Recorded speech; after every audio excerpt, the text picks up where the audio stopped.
Good day all of you. मैं महेंद्र सिंगारिया, सहायक आचार्य राजनीति विज्ञान, ऑनलाइन प्लेटफॉर्म की प्लेटो की पाँचवें पार्ट में आपका स्वागत करता हूं। आज हम शिक्षा सिद्धांत के बारे में चर्चा करेंगे। इससे पूर्व हमने प्लेटो की प्रमुख कृतियाँ, प्लेटो का न्याय सिद्धांत, जिसमें तात्कालिक न्याय सिद्धांत, प्लेटो के द्वारा दिए गए न्याय संबंधी विचारों का अध्ययन, प्लेटो के न्याय संबंधी जो विचार थे उसकी क्या विशेषता थी और प्लेटो के न्याय सिद्धांत की क्या आलोचना हुई, इसके बारे में हमने चर्चा की। अब हम जो प्रमुख सेकंड पॉइंट्स है, मेन सेकंड पॉइंट, वो है प्लेटो का शिक्षा सिद्धांत। क्या है? प्लेटो का शिक्षा सिद्धांत। अब प्लेटो के शिक्षा सिद्धांत के बारे में हम चर्चा करें उससे पहले मैं आपको थोड़ा शॉर्ट में बता देता हूं कि उस समय जो शिक्षा व्यवस्था थी वो दो पार्टों में डिवाइड थी। कौन कौन सी? एथेंस की शिक्षा पद्धति और दूसरी स्पार्टा की शिक्षा पद्धति। यूनान के दो राज्य थे, यूनान के अंदर जो दो शहर थे उनका नाम था एथेंस और दूसरा था स्पार्टा। उन दोनों में अलग अलग प्रकार की शिक्षा व्यवस्था थी। इसके बारे में हम जानेंगे।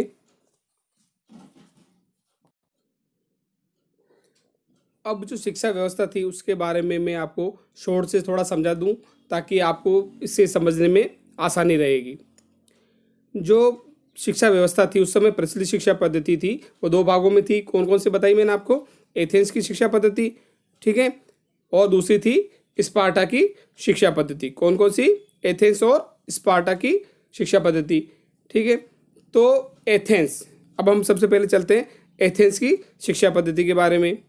जो एथेंस की शिक्षा पद्धति थी वो केवल पुरुषों के लिए थी। अंडरलाइन करना इस चीज़ को कि जो एथेंस की शिक्षा पद्धति थी वो किसके लिए थी? केवल पुरुषों के लिए थी। किसके लिए थी? केवल पुरुषों के लिए थी। और जो एथेंस की शिक्षा पद्धति थी उसे कितने भागों में विभाजित किया गया था? कितने भागों में बांटा गया था? 3 भागों में। कितने भागों में? 3 भागों में। आप चाहे तो इनके नोट्स बनाएं हाथों हाथ और छोटे छोटे शब्दों में, जैसा मैं बोल रहा हूँ वैसे लिख ले। ये शॉर्ट में बता रहा हूँ आपको इजी वे। जो एथेंस की शिक्षा पद्धति थी 3 भागों में डिवाइड थी। पहली थी प्राथमिक शिक्षा, दूसरी थी माध्यमिक शिक्षा और तीसरी थी सैनिक शिक्षा। कौन कौन से पार्ट थे? प्राथमिक शिक्षा, दूसरी थी माध्यमिक शिक्षा और तीसरी थी सैनिक शिक्षा। जो प्राथमिक शिक्षा होती थी वो कहाँ से कहाँ तक होती थी? 6 से 14 वर्ष तक। कहाँ से कहाँ तक होती थी? 6 वर्ष से लेकर 14 वर्ष तक एथेंस की जो शिक्षा पद्धति थी उसमें प्राथमिक शिक्षा दी जाती थी। और इसके अंतर क्या करवाया जाता था? पढ़ना लिखना सिखाया जाता था, ठीक है। और जो दूसरा जो भाग एथेंस की जो शिक्षा पद्धति में दूसरा पार्ट था वो दूसरा भाग था माध्यमिक शिक्षा। वो दूसरा भाग था माध्यमिक शिक्षा। माध्यमिक शिक्षा कहाँ से कहाँ तक थी? 14 से लेकर 18 वर्ष तक। कहाँ से थी? 14 से लेकर 18 वर्ष तक, ठीक है। और इसमें क्या क्या करवाया जाता था माध्यमिक शिक्षा के अंदर? जिसमें भाषण कला, राजनीति आदि विषयों पर जानकारी दी जाती थी। क्या करवाया जाता था? राजनीति और भाषण देना, भाषण कला पर आदि विषयों पर की प्रधानता थी। और जो तीसरा भाग था एथेंस की शिक्षा पद्धति में, जो तीसरा स्तर था वो था सैनिक शिक्षा। कौन सा स्तर था? सैनिक शिक्षा। और सैनिक शिक्षा की आयु क्या से कहाँ तक थी? 18 से लेकर 20 वर्ष तक। 18 से लेकर 20 वर्ष तक जो आयु थी वो किसकी थी? सैनिक शिक्षा के बाद, सैनिक शिक्षा की। और सैनिक शिक्षा के देने के बाद ही व्यक्ति को पूर्ण नागरिक के अधिकार दिए जाते थे। पूर्ण नागरिक कब बनेगा एथेंस के अंदर? जब उसने 18 वर्ष से लेकर 20 वर्ष की आयु तक सैनिक शिक्षा प्राप्त की हो, उसे ही पूर्ण नागरिक के अधिकार प्रदान किए जाएंगे। इसके साथ अब हम चर्चा कर रहे हैं दूसरा पॉइंट, जो एथेंस के बाद में जो था स्पार्टा, वहाँ का एक नगर शहर राज्य था, उसका नाम था स्पार्टा। तो स्पार्टा की जो शिक्षा पद्धति थी उसमें क्या विशेषता थी कि 7 वर्ष के बाद क्या था, 7 वर्ष के बाद शारीरिक प्रशिक्षण पर विशेष बल दिया जाता था।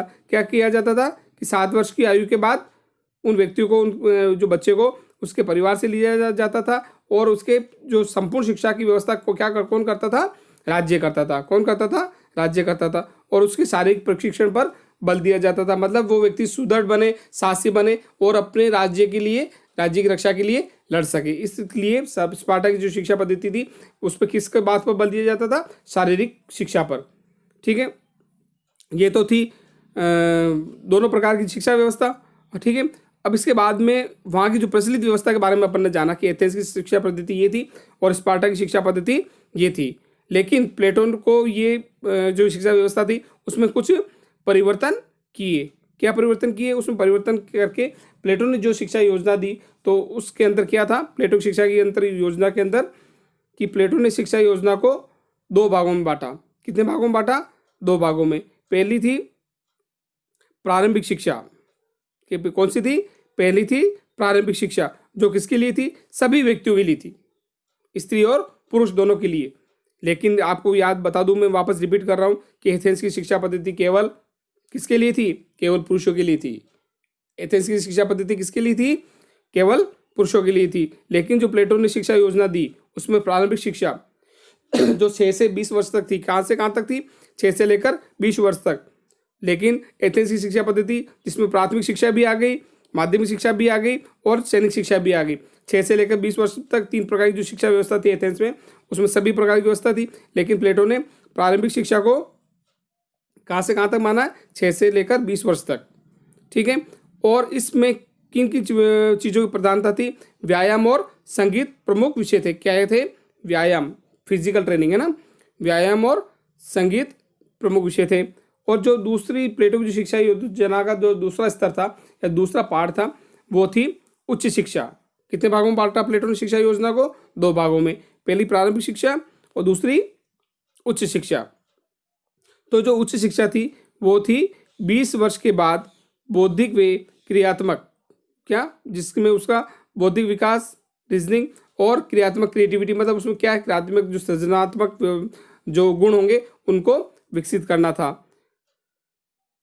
ठीक है, तो ये थी प्लेटो की शिक्षा योजना। अब अपन चलते हैं विस्तृत रूप से पढ़ते हैं कि प्लेटो ने शिक्षा योजना में, शिक्षा सिद्धांत में क्या बातें कही।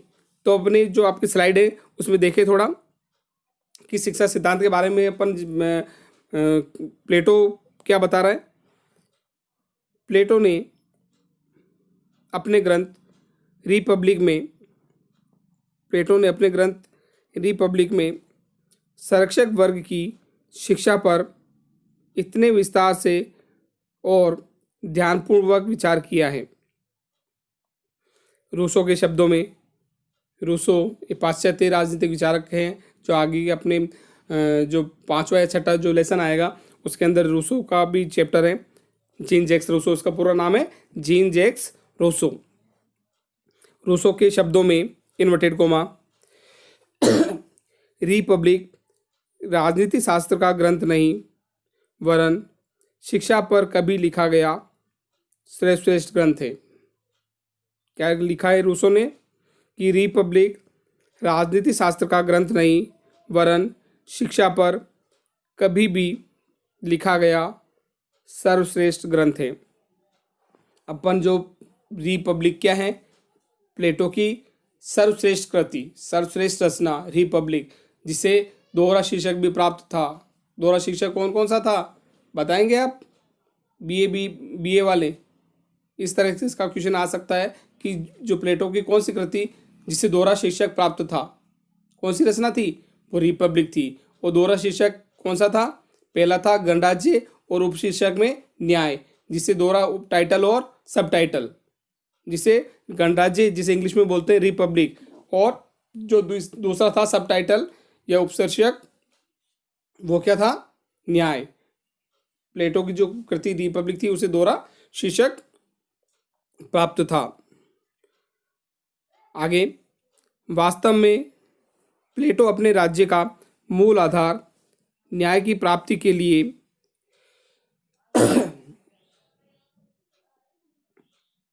अनुरूप वातावरण की सृष्टि पर बहुत अधिक बल देता है और इसके अनुसार ऐसे वातावरण की उत्पत्ति के लिए दो बातों की आवश्यकता है। पहली आवश्यकता क्या बताई उसने?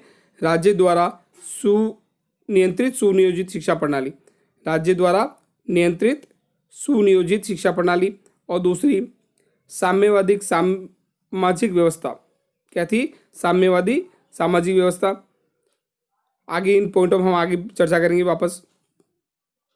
प्लेटो का विचार था कि इस शिक्षा पद्धति से, जहाँ पर मुझे आपको लग रहा है कि आपको पूरा डिस्क्राइब करवाना है, विश्लेषण करवाना है, तो मैं उस लाइन का आपको पूरा समझा रहा हूँ, है ना। प्लेटो का विचार था कि इस शिक्षा पद्धति द्वारा आदर्श राज्य के लिए दार्शनिक शासक, संरक्षकों तथा सैनिकों से प्राप्त हो सकेगी। प्लेटो क्या कह रहा था कि शिक्षा पद्धति द्वारा आदर्श राज्य के लिए दार्शनिक शासक और संरक्षक तथा सैनिकों की प्राप्ति संभव होगी। अब इसके अंदर लाइन लिखना, लाइन नोट करना कि संरक्षक, ठीक है। अब ये ध्यान रखना है, संरक्षक नया वर्ड आ गया है, संरक्षक वर्ग। अब संरक्षक वर्ग के अंदर दो वर्ग आएंगे। अब इसने भी वापस संरक्षक वर्ग का नाम दिया। संरक्षक वर्ग में कौन कौन से दो वर्ग आएंगे? शासक वर्ग और सैनिक वर्ग। शासक वर्ग और सैनिक वर्ग को संरक्षक वर्ग में सम्मिलित किया है, ध्यान रखना। प्राप्ति हो सकेगी। साम्यवादी शासन व्यवस्था के द्वारा परिवार तथा संपत्ति के प्रति प्रेम की उन परिस्थितियों को दूर किया जा सकेगा जो संरक्षक तथा सैनिक वर्ग के कर्तव्य पालन में अधिक बाधक बनती हैं। इस प्रकार प्रथम एक सकारात्मक उपचार है, द्वितीय निषेधात्मक। ठीक है, तो अपन जो प्लेटो के जो प्रमुख विचार हैं उसमें सबसे पहला न्याय सिद्धांत था, ठीक है। दूसरा था शिक्षा संबंधी विचार।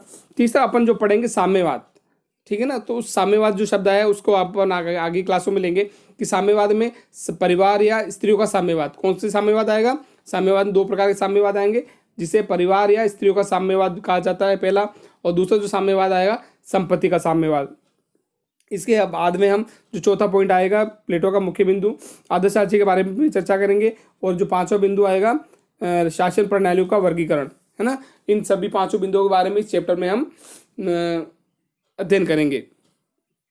तो आगे क्या कह रहा है कि पहला तो सकारात्मक उपचार है, कौन सा? कि राज्य के द्वारा सुनियोजित शिक्षा प्रणाली, ये तो क्या है? सकारात्मक है। जो लेकिन दूसरी जो साम्यवादी शासन व्यवस्था थी वो क्या है? निषेधात्मक। ठीक है, तो निषेधात्मक क्यों है, क्यों अगली क्लासों में हम जब चर्चा करेंगे तो इसका पूरा विस्तृत वर्णन करेंगे हम कि साम्यवादी व्यवस्था के अंदर उसने स्त्रियों और परिवार की, जो साम्यवादी व्यवस्था थी उसके अंदर स्त्रियों और परिवार को से वंचित रखा है, और संपत्ति से इन वर्गों को वंचित रखा कि इनके वर्गों के पास ये संपत्ति या परिवार की जैसी व्यवस्था इनके पास, संरक्षक वर्ग के पास नहीं होनी चाहिए। आगे कोटेशन के अंदर सेबाइन एक कथन कह रहे हैं, उसमें सेबाइन कह रहे हैं इन्वर्टेड कोमा, इस संबंध में प्लेटो ने शिक्षा पर ही अधिक बल दिया है। तो क्या कहा है सेबाइन? क्या कह रहा है कि प्लेटो ने शिक्षा व्यवस्था के अंदर केवल शिक्षा व्यवस्था पर ही बल दिया है। और आगे क्वेश्चन क्लोज। प्लेटो के अनुसार शिक्षा मानसिक व्याधि को दूर करने का मानसिक उपचार। क्या कहा है कि मानसिक व्याधि मतलब मानसिक बीमारी को दूर करने का उपचार है, मानसिक उपचार है। शिक्षा व्यवस्था क्या बताई उसने कि मानसिक जो बुराइयां हैं, मानसिक जो व्याधियां हैं उसको दूर करने का मानसिक उपचार क्या है? शिक्षा है। ठीक है ना। आगे स्लाइड की ओर अपन चलते हैं। आदर्श राज्य नागरिकों के श्रेष्ठ चरित्र पर ही स्थिर रहता है तथा नागरिकों के चरित्र को ढालने का कार्य शिक्षा के आधार पर ही संभव है। इसके आगे प्लेटो कह रहा है, प्लेटो के समय में दो प्रकार की शिक्षा पद्धतियाँ प्रचलित थी। अंडरलाइन करना, जैसा कि मैंने आपको शॉर्ट में बताया था सबसे पहले इस टॉपिक को शुरू करने से पूर्व में, कि प्लेटो के समय में दो प्रकार की शिक्षा व्यवस्था, तत्कालिक शिक्षा व्यवस्था प्लेटो के समय में प्रचलित थी। पहली कौन सी पद्धति थी? एथेंस की। पहली पद्धति एथेंस की थी और दूसरी स्पार्टा की। ये आप अंडरलाइन करें कि पहली पद्धति का नाम था एथेंस की शिक्षा पद्धति और दूसरी जो पद्धति थी स्पार्टा की शिक्षा पद्धति। प्लेटो ने अपनी शिक्षा योजना इन दोनों पद्धतियों को के गुणों दोषों को दृष्टि में रखते हुए ही निर्धारित की। जो तत्कालिक शिक्षा व्यवस्था थी उस समय, जो प्लेटो के समय में जो शिक्षा व्यवस्था थी, एथेंस की शिक्षा व्यवस्था और दूसरी थी स्पार्टा की शिक्षा व्यवस्था, उन दोनों जो व्यवस्था थी उनमें क्या गुण थे और उनमें क्या दोष थे, उन दोनों को ध्यान में रखते हुए प्लेटो ने अपनी ओर से प्लेटो की शिक्षा व्यवस्था का निर्धारण किया कि इस तरह की शिक्षा व्यवस्था होनी चाहिए। ठीक है, तो मैंने आपको पहले बताया कि एथेंस में जो 3 स्तर थे, है ना, कौन कौन से? प्राथमिक, माध्यमिक और सैनिक शिक्षा। और इस प्रकार स्पार्टा में केवल शारीरिक शिक्षा पर ही जोर दिया जाता था। एथेंस में क्या था कि ये केवल पुरुषों के लिए ही थी, लेकिन उसने जो प्लेटो ने दिया उसमें स्त्री और पुरुषों दोनों के लिए थी, है ना। तो ये चीज़ें अपन ने पहले क्लियर की शॉर्ट में। अब पढ़ते हैं एथेंस की शिक्षा पद्धति। अपन चलते हैं एथेंस की शिक्षा पद्धति के बारे में। अब इसके अंदर आपको पूरा विस्तृत से समझाया नहीं गया है, लेकिन मैं आपको पूरा थोड़ा डीपली बता रहा हूँ कि एथेंस की जो शिक्षा पद्धति थी, एथेंस में शिक्षा प्रत्येक परिवार का निजी कार्य समझा जाता था। एथेंस में शिक्षा प्रत्येक परिवार का निजी कार्य समझा जाता था। इसमें सामान्यतः राज्य कोई हस्तक्षेप नहीं करता था। एथेंस की शिक्षा का पाठ्यक्रम 3 स्तरों में बटा हुआ था, जैसा कि आपकी इस नोट्स में नहीं लिखा हुआ है। ठीक है, तो ये आपका एक्स्ट्रा ज्ञान है कि एथेंस की जो शिक्षा पद्धति थी किन भागों में बटी हुई थी? 3 भागों में। वो कौन कौन सी थी? पहली थी प्राथमिक शिक्षा, दूसरी बताई मैंने आपको माध्यमिक शिक्षा और तीसरी थी सैनिक शिक्षा, जो इस पॉइंट में बिल्कुल शॉर्ट कर दिया है, तो आपको शॉर्ट में बताया, तो मैं इसको थोड़ा डिस्क्राइब करता हूँ, वर्णन कर रहा हूँ इसका। जो पहली शिक्षा पद्धति थी एथेंस की, वो थी प्राथमिक शिक्षा। प्राथमिक शिक्षा 6 से 14 वर्ष तक थी। कितने वर्ष तक थी? 6 से 14 वर्ष तक। इस शिक्षा का प्रमुख विषय पढ़ना लिखना, प्राचीन कवियों के साहित्य का अध्ययन, संगीत तथा व्यायाम था। जो प्राथमिक शिक्षा थी एथेंस की, उसमें ये चीज़ें समाहित थी। ठीक है, और एथेंस की जो दूसरी शिक्षा व्यवस्था थी उसका वो थी माध्यमिक शिक्षा।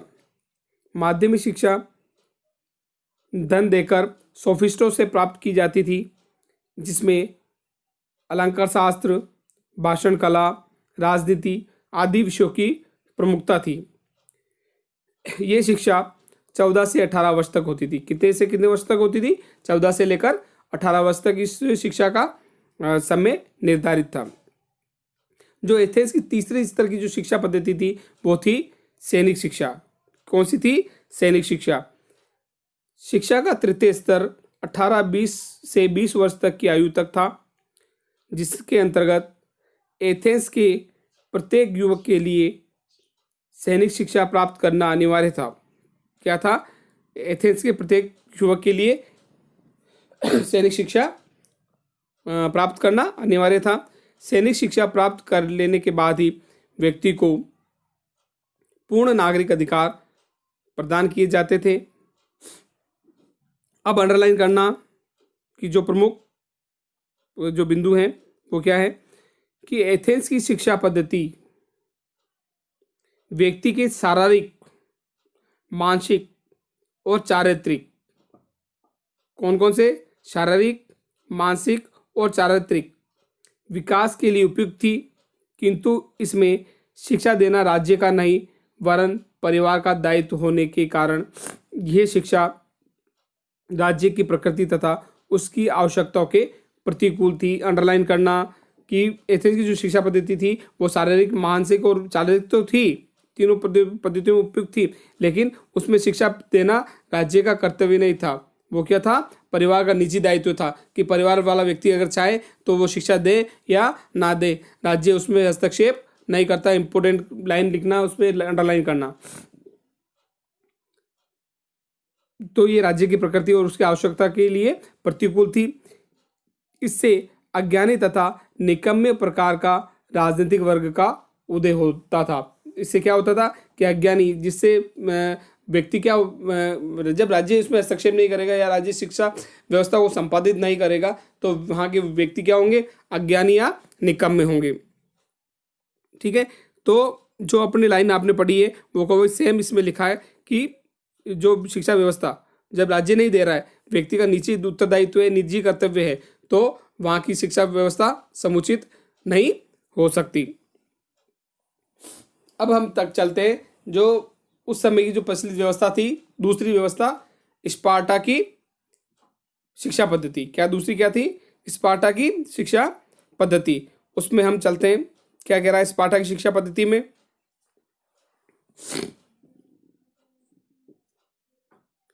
स्पार्टा की शिक्षा पद्धति एथेंस की शिक्षा पद्धति से नितांत भिन्न और पूर्णतया राज्य द्वारा नियंत्रित थी।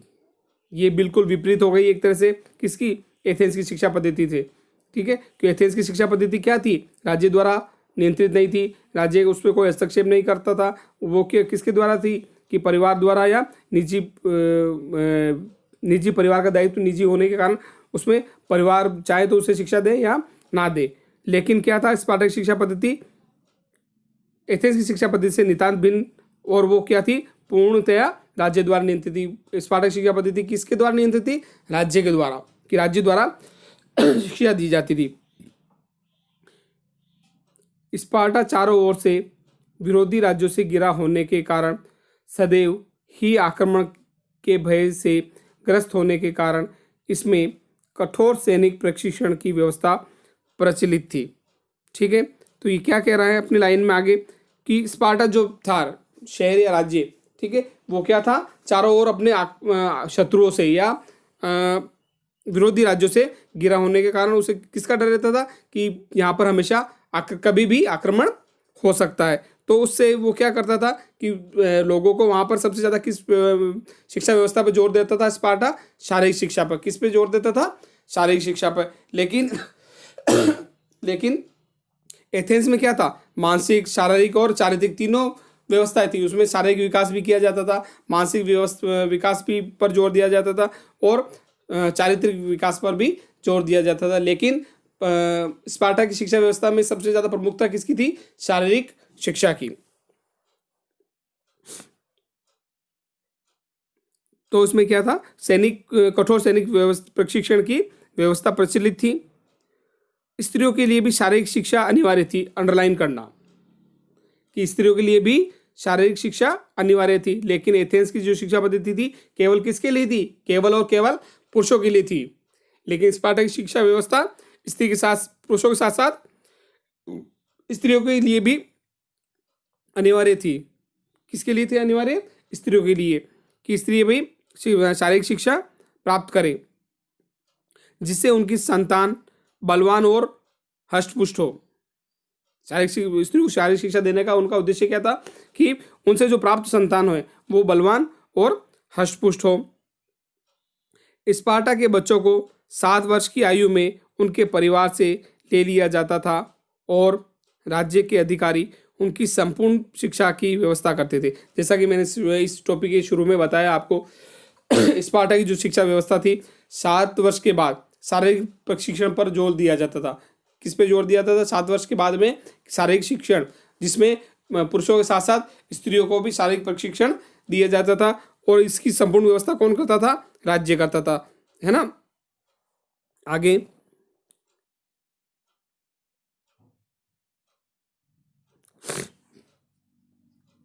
स्पार्टा की यह शिक्षा पद्धति राज्य की प्रकृति और आवश्यकता के अनुकूल होती थी। क्योंकि आवश्यकता किसकी थी, शिक्षा पद्धति को, किस शिक्षा पद्धति पर जोर दिया स्पार्टा में, शारीरिक शिक्षा पर। और शारीरिक जो शिक्षा थी कि वहाँ की आवश्यकता थी, क्योंकि वो चारों ओर उस भय का वातावरण था। स्पार्टा के अंदर भय का वातावरण था कि कोई भी अन्य राज्य, शत्रु राज्य या कोई विरोधी राज्य उन पर आक्रमण ना कर दे।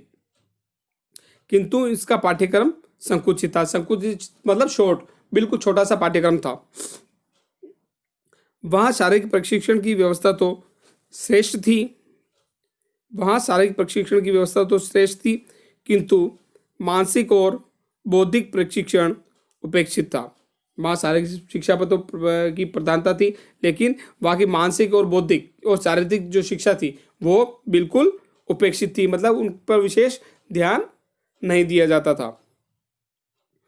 प्लेटो ने, अब अंडरलाइन करना, प्लेटो ने एथेंस और स्पार्टा की शिक्षा पद्धति के गुणों को ग्रहण करते हुए अपनी पद्धति में इन दोनों का समन्वय किया।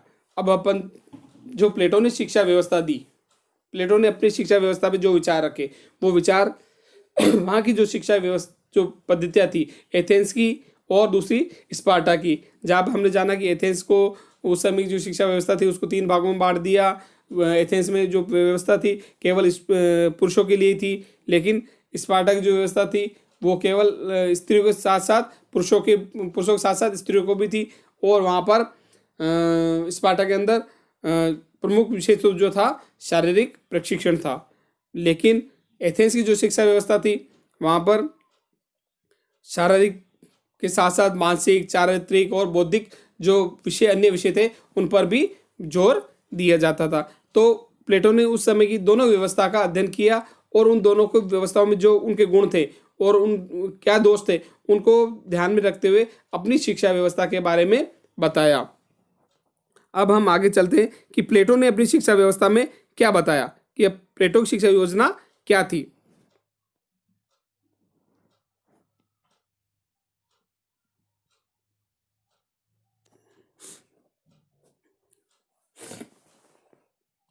अब हम चर्चा करते हैं प्लेटो की शिक्षा योजना।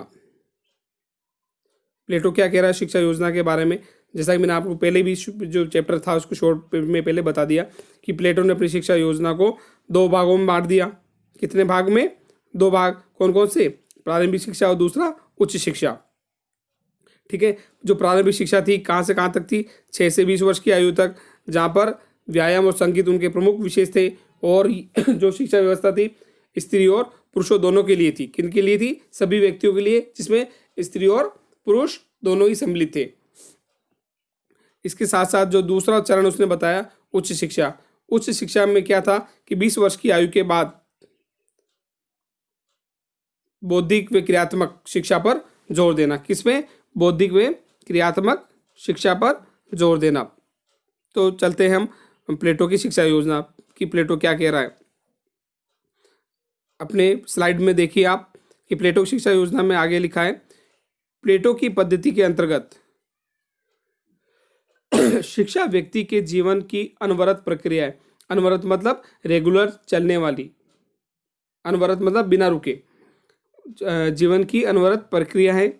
और व्यक्ति की शिक्षा की व्यवस्था राज्य के द्वारा ही किया जाना चाहिए। अब अंडरलाइन करना कि एथेंस की जो शिक्षा व्यवस्था थी वो किसके द्वारा किया जाती थी? किसका दायित्व था? परिवार का दायित्व था और निजी दायित्व था कि उसे शिक्षा दे या ना दे। परिवार उसे शिक्षा दिलाना चाहे या ना दिलाना चाहे, उसमें राज्य हस्तक्षेप नहीं करता। लेकिन जो स्पार्टा की व्यवस्था थी उसमें राज्य द्वारा हस्तक्षेप था और राज्य द्वारा नियंत्रित शिक्षा व्यवस्था थी स्पार्टा में भी।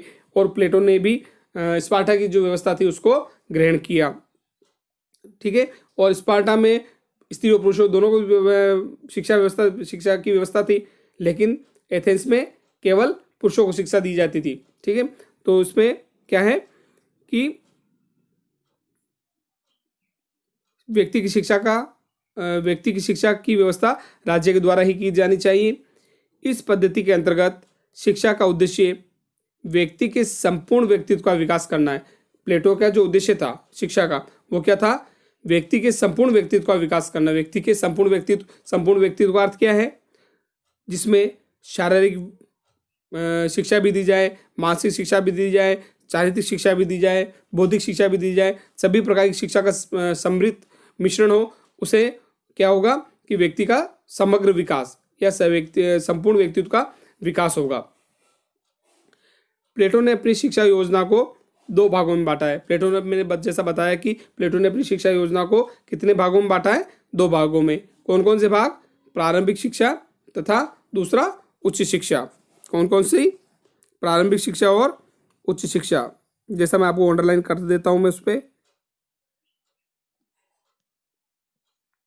प्रारंभिक शिक्षा तथा उच्च शिक्षा, है ना। तो प्लेटो ने अपनी शिक्षा व्यवस्था को 2 भागों में बांटा है। अब हम चलते हैं प्रारंभिक शिक्षा की ओर।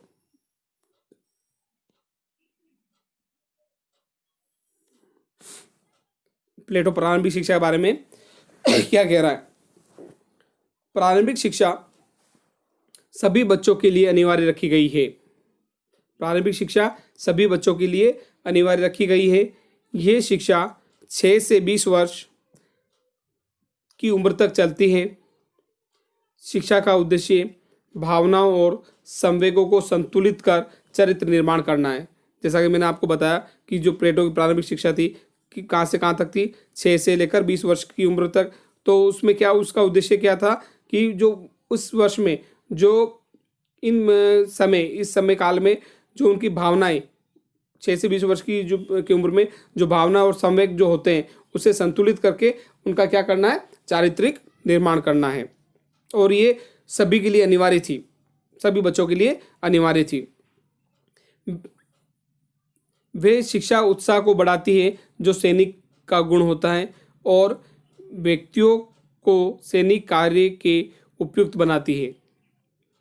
18 वर्ष की आयु तक शिक्षा पाठ्यक्रम में 2 विषय होंगे।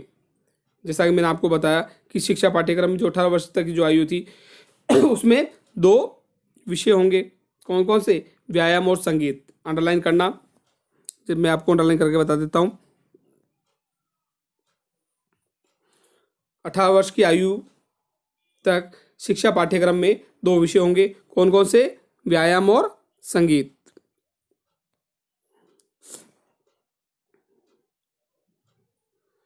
प्लेटो ने व्यायाम और संगीत इन दोनों ही शब्दों का प्रयोग व्यापक अर्थों में किया। क्या किया? व्यायाम और संगीत इन दोनों शब्दों का प्रयोग व्यापक अर्थों में किया।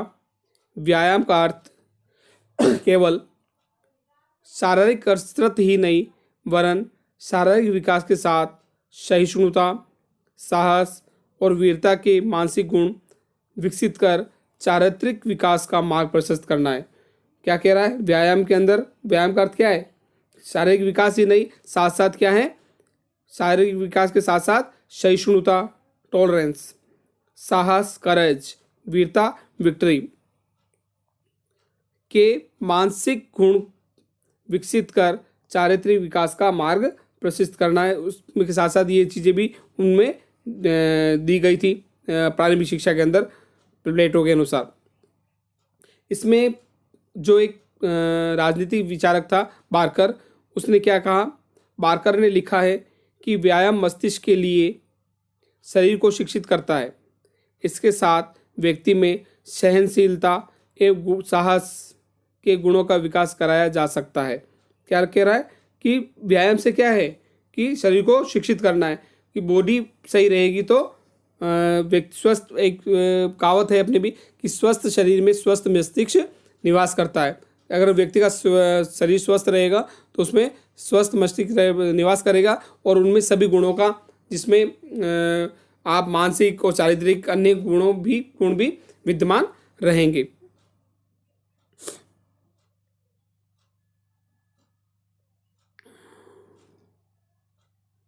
आगे, मन की शिक्षा के लिए संगीत आवश्यक है। आगे की जो लाइन आ रही है आप देखें,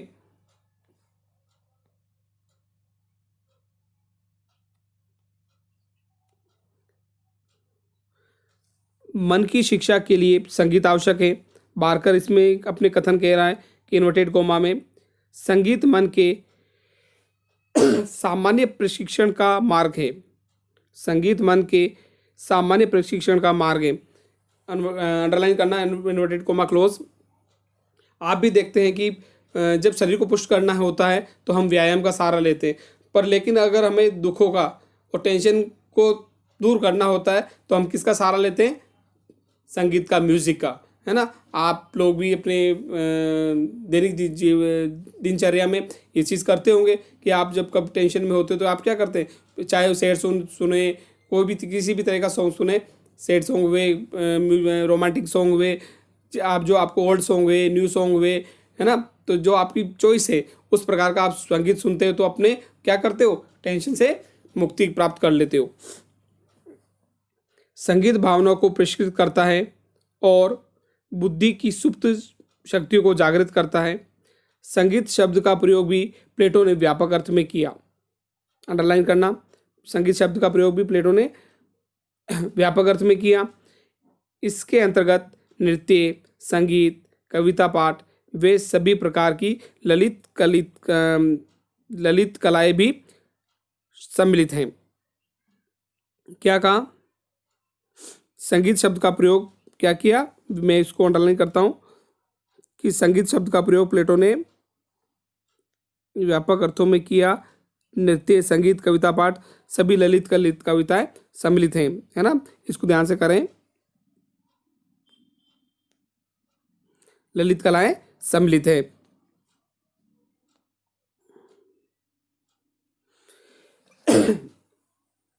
किंतु इसके प्रशिक्षण में प्लेटो ने चरित्र पर बुरा प्रभाव डालने वाले साहित्य तथा कलाकृतियों पर राज्य द्वारा कठोर प्रतिबंध लगाए जाने की व्यवस्था की है। तो जिस प्रकार मैंने आपको पहले बताया कि जो पहली थी शारीरिक शिक्षा, है ना, तो शारीरिक शिक्षा में शारीरिक शिक्षा के साथ साथ सहिष्णुता, साहस और वीरता आदि के गुण भी उसका, उनके चारित्रिक गुणों का विकास करना उनका व्यापक उद्देश्य था। इस प्रकार संगीत का भी प्रयोग उन्होंने व्यापक अर्थों में किया है। उसमें संगीत के साथ साथ नृत्य, संगीत, कविता पाठ और सभी ललित कलाएं, छोटी मोटी कलाएं जिसमें सभी एक्टिविटीज आ जाती है ना, सभी चीज़ें सम्मिलित थी।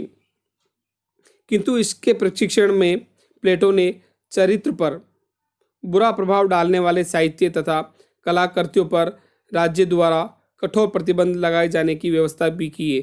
तो आज अपन देखते हैं कि बहुत सारे जो अतिरिक्त जो अनयूजुअल चीज़ें हैं आपने उससे आपको सीखने को नेट पे मिल जाती है, वो चीज़ें उस पर प्लेटो ने रोक लगाई कि ऐसी व्यवस्था राज्य द्वारा संचालित ना हो, और ऐसी व्यवस्था अगर कोई संचालित हो रही है तो उस पर कठोर प्रतिबंध लगाया जाए। 18 वर्ष की आयु तक संगीत और व्यायाम की उपयुक्त शिक्षा प्रदान किए जाने के बाद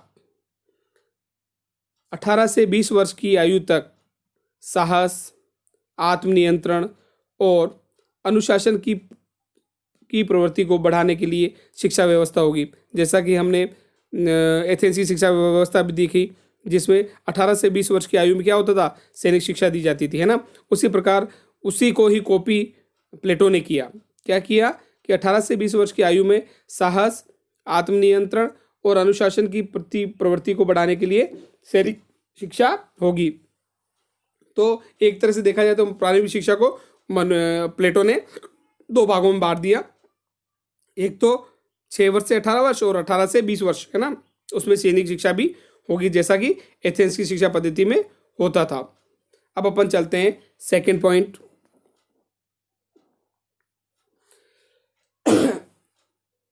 उच्च शिक्षा के बारे में। अब अपन चलेंगे सेकंड पॉइंट, प्लेटो के द्वारा जो शिक्षा व्यवस्था थी उसका जो दूसरा बिंदु था, पहला बिंदु था प्रारंभिक शिक्षा और दूसरा था उच्च शिक्षा। उच्च शिक्षा के बारे में हम अपन जानेंगे कि उच्च शिक्षा में क्या था।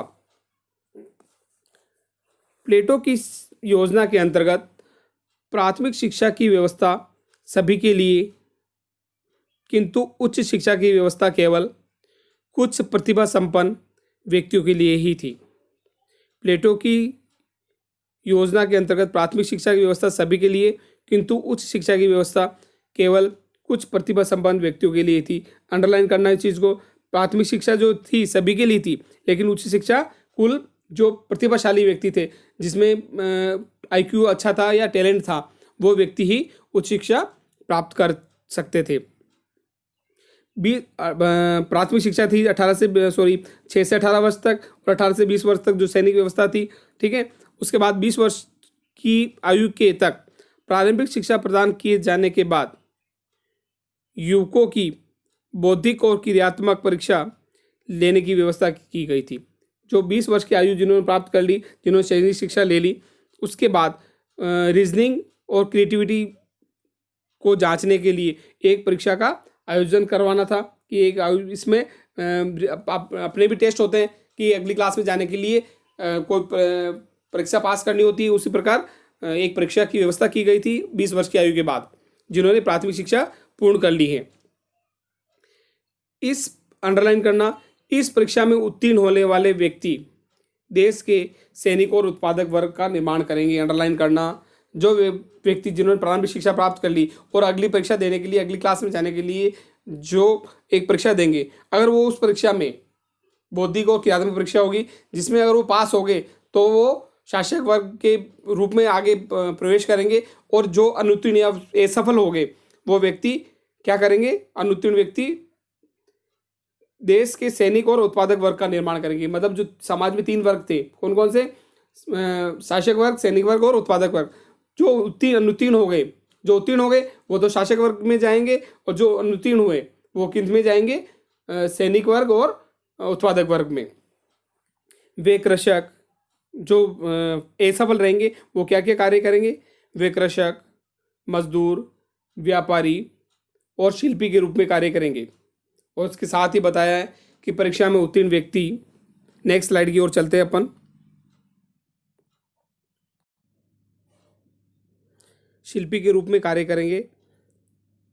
परीक्षा में उत्तीर्ण व्यक्ति ही उच्च शिक्षा प्राप्त करने के अधिकारी होंगे। जो परीक्षा में सफल हो जाएगा, कौन सी परीक्षा, जो 20 वर्ष की आयु के पश्चात बौद्धिक और क्रियात्मक परीक्षा ली जाती थी, उसमें उच्च शिक्षा के लिए व्यक्तियों का चुनाव निष्पक्ष भाव से किया जाएगा तथा इसमें व्यक्ति की आर्थिक स्थिति और कुल के आधार पर कोई भेदभाव नहीं होगा। मतलब जो व्यक्ति इसमें प्लेटो ने जो शिक्षा व्यवस्था थी उसमें क्या था, उससे पहले क्या व्यवस्था थी कि जो 3 वर्ग थे प्रचलित शिक्षा व्यवस्था में, समाज में 3 वर्ग थे, शासक वर्ग, सैनिक वर्ग और उत्पादक वर्ग। इन्हीं के व्यक्ति, इन्हीं वर्ग का आप जो जिस वर्ग का व्यक्ति है वो उसी वर्ग का समर्थन करेगा। लेकिन जो प्लेटो ने शिक्षा व्यवस्था दी उसमें क्या लिखा है कि व्यक्ति की आर्थिक स्थिति से कोई लेना देना नहीं होगा, कुल के आधार पर उस पर कोई भेदभाव नहीं किया जाएगा।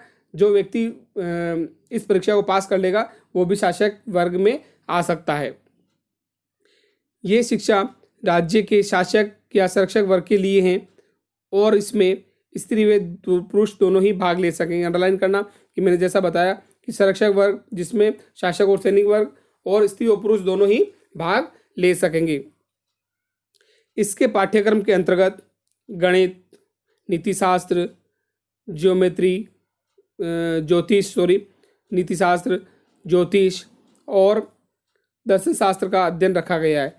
तो इस पाठ्यक्रम में क्या क्या है, गणित, मैथ्स, नीतिशास्त्र, इथिक्स, ज्योतिष और दर्शन शास्त्र, है ना, इनका अध्ययन रखा गया है। गणित प्लेटो का प्रिय विषय था और इसे वह दर्शन शास्त्र की प्रथम सीढ़ी मानता था। दर्शन के भावी अध्ययन का मार्ग प्रशस्त करने तथा युद्ध में उपयोगी होने के कारण गणित को उच्च शिक्षा में विशेष स्थान दिया गया। प्लेटो की शिक्षण संस्था अकादमी के प्रवेश द्वार पर यह वाक्य अंकित था, ज्यामिति गणित की एक शाखा का नाम है, ज्योमेट्री बोलते हैं उसे, से अपरिचित व्यक्ति कोई भी प्रवेश ना करे। जैसा कि मैंने आपको जब जीवन परिचय के बारे में बताया, प्लेटो के जीवन परिचय के बारे में, उसमें भी आपको बता दिया कि प्लेटो ने जिस संस्था की स्थापना की उसका नाम था अकादमी, जिसे इंग्लिश में कहते हैं एकेडमी, जो क्या था, यूरोप का प्रथम विश्वविद्यालय। उसकी नज़रों में क्या था, यूरोप का प्रथम विश्वविद्यालय। उसकी जो प्रवेश द्वार था, जैसे हम जानते हैं कि आज भी स्लोगन लिखे होते हैं अपनी जो गवर्नमेंट की स्कूलें होती है ना, वहाँ पर एक स्लोगन लिखा होता है कि मानवता के लिए प्रवेश, ज्ञान के लिए प्रवेश और मानवता के लिए प्रस्थान। क्या लिखा होता है, ज्ञान के लिए प्रवेश और मानवता के लिए प्रस्थान। ये स्लोगन, ये नारे स्कूलों के बाहर लिखे होते हैं। तो उसी प्रकार जो प्लेटो की जो शिक्षण संस्था थी अकादमी, उसके प्रवेश द्वार पर भी ये चीज़ें अंकित थी। क्या लिखा था स्लोगन कि ज्यामिति, गणित की एक शाखा होती है उसका नाम है ज्योमेट्री, ज्यामिति, कि ज्यामिति से अपरिचित व्यक्ति, कोई भी अपरिचित व्यक्ति यहाँ प्रवेश नहीं करे। आगे क्या लिखा है, 10 वर्ष की उच्च शिक्षा के बाद, अब प्लेटो की जो शिक्षा बहुत लंबी हो गई है, ठीक है ना, कितना हो गया, पहले प्राथमिक शिक्षा, ठीक है, प्राथमिक शिक्षा के अंदर उसने क्या बताया, प्रारंभिक शिक्षा में 6 से 18 वर्ष, फिर 18 से 20 वर्ष सैनिक शिक्षा, फिर बाद में क्रियात्मक और बौद्धिक परीक्षा होगी, ठीक है, उससे बाद में वो व्यक्ति उच्च शिक्षा प्राप्त करेगा, 10 वर्ष तक उच्च शिक्षा प्राप्त करेगा, कितने वर्ष तक, 10 वर्ष तक, कितने वर्ष तक करेगा, 10 वर्ष तक उच्च शिक्षा प्राप्त करेगा, ठीक है। तो 10 वर्ष की उच्च शिक्षा के बाद 30 वर्ष की आयु में एक परीक्षा होगी, जिसमें असफल रहने वाले राज्य के साधारण अधिकारी होंगे, क्या होंगे, राज्य के साधारण अधिकारी होंगे, और सफल विद्यार्थियों को 5 वर्ष तक गणित, न्याय, तर्क, दर्शन की विशेष शिक्षा दी जाएगी। मतलब 30 वर्ष, 30 प्लस 5 वर्ष, मतलब 35 वर्ष तक की आयु तक जो एक और एग्जाम होगा 30 वर्ष की आयु में, फिर उसमें जो पास होगा उसे किसकी शिक्षा दी जाएगी, गणित, न्याय, तर्क और दर्शन की विशेष शिक्षा दी जाएगी। 5 वर्ष की इस शिक्षा में द्वंद्व और दर्शन पर विशेष बल दिया जाएगा, लेकिन 35 वर्ष तक की ये शिक्षा अपूर्ण ही है। लेकिन प्लेटो क्या कहता है, 35 वर्ष तक जो शिक्षा प्राप्त की वो भी अपूर्ण है, क्योंकि इसके अंतर्गत व्यक्तियों को सांसारिक स्थिति का व्यवहारिक अनुभव नहीं होता। क्या कह रहा है कि इसको 35 वर्ष की आयु तक भी व्यक्तियों को सांसारिक स्थिति का अनुभव नहीं होता। अतः प्लेटो ने इसके लिए अगले 15 वर्षों तक जीवन की पाठशाला में कठिनाइयां झेलकर व्यवहारिक शिक्षा प्राप्त करने की व्यवस्था की है। तो अब देखिए आप, अब मतलब प्लेटो की शिक्षा व्यवस्था की जो समय काल है बहुत लंबा हो गया है। मतलब पहले 18 से 20 वर्ष प्रारंभिक शिक्षा, फिर 6 से 18 वर्ष, फिर 18 से 20 वर्ष तक सैनिक शिक्षा, फिर 20 से लेकर 30 वर्ष तक उच्च शिक्षा, फिर उच्च शिक्षा में भी एक 30 वर्ष की आयु में एक परीक्षा होगी, जो पास होगा उसको 5 वर्ष की शिक्षा दी जाएगी। मतलब 30 प्लस 5 35 वर्ष हो गए। फिर 35 वर्ष के बाद में 15 वर्ष तक और जीवन के अनुभवों की परीक्षा, ठीक है ना। तो एक तरह से जो बहुत लंबा पीरियड बता दिया, 35 वर्ष के बाद भी 15 वर्ष, है ना। तो 50 वर्ष तक आदमी पूरा संपूर्ण व्यक्ति दार्शनिक राजा बन सकता है ना। 15 वर्ष तक जीवन की पाठशाला में कठिनाई झेलकर व्यवहारिक शिक्षा प्राप्त करने की व्यवस्था है। इस प्रकार 50 वर्ष तक जीवन की सभी परीक्षाओं में खरे उतरने वाले, लोक व्यवहार और शास्त्रों का गंभीर रखने वाले ही दार्शनिक ही प्लेटो की सम्मति में दार्शनिक बनने के अधिकारी है। अब जो इम्पोर्टेंट लाइन है कि जो 50 वर्ष तक की आयु में जो जिन्होंने इन सभी परीक्षाओं में खरे उतरे हैं, जिन्होंने इस तरह की जो जीवन की सभी परीक्षाएं, सभी संगठनों को झेलकर शास्त्रों का ज्ञान रखा है, वो व्यक्ति ही दार्शनिक या शासक बन सकता है। ध्यान रखना, प्लेटो की जो शिक्षा व्यवस्था थी बहुत लंबी शिक्षा व्यवस्था है। प्रारंभिक शिक्षा, वापस रिपीट कर रहा हूँ, प्रारंभिक शिक्षा 6 से लेकर 18 वर्ष तक, फिर 18 से 20 वर्ष की आयु में उनकी प्रारंभिक शिक्षा में भी सैनिक शिक्षा थी। फिर उस शिक्षा कितने वर्ष तक थी, 20 से लेकर 30 वर्ष तक। फिर 30 वर्ष के बाद भी एक परीक्षा होगी, जो 5 पास होंगे उनको 5 वर्ष तक और अन्य विषयों का, जिसमें गणित, न्याय, तर्क और दर्शन आदि की विशेष शिक्षा दी जाएगी।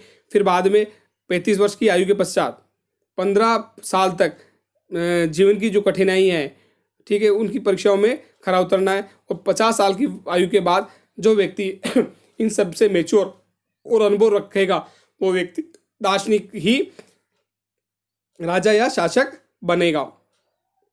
इसके आगे लास्ट कोटेशन लिखी है इसमें शिक्षा व्यवस्था के अंदर, सेबाइन के शब्दों में इन्वर्टेड कोमा, प्लेटो द्वारा प्रतिपादित उच्च शिक्षा का ये सुझाव सर्वाधिक मौलिक और महत्वपूर्ण है।